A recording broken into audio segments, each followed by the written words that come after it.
السلام عليكم ورحمة الله وبركاته وأنيقو مقعيقا عاد فتح halkan nagala socotan waa Hada Baro Academy.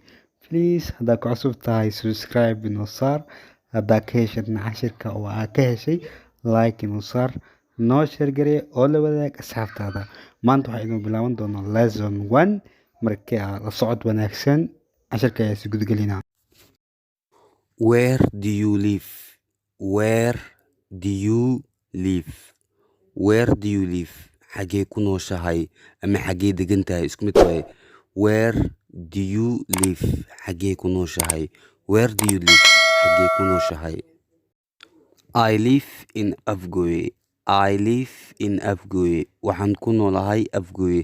Adiga marka waxaad dhihi kartaa I live in Muqdisho. Waxaan ku noolahay Muqdisho. And I live in Hargeysa. Waxaan ku noolahay Hargeysa.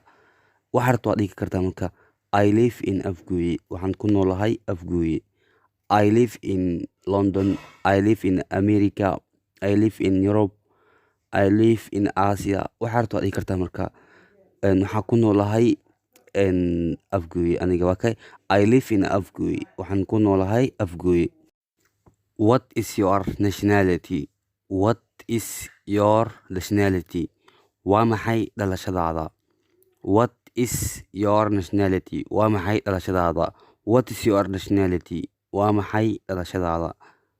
What is your nationality?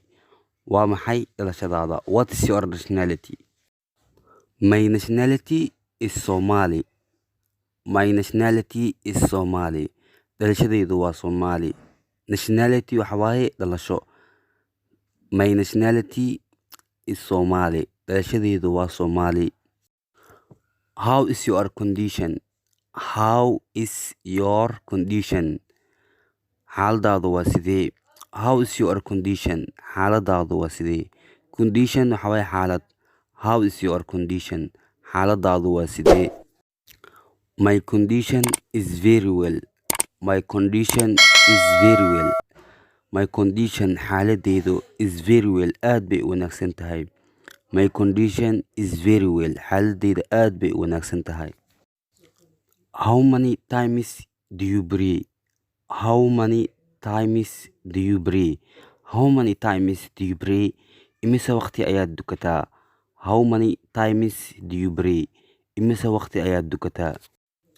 I pray 5 times. I pray waxaan dugtaa 5 times 5 waqti. I pray 5 times. Inshallah cashirkeena halaas ayuu ku yahay. Inshallah cashirka xigo intaan kulmi doonay in kale. Wassalaamu calaykum waraxmatullaahi wabarakaatuh.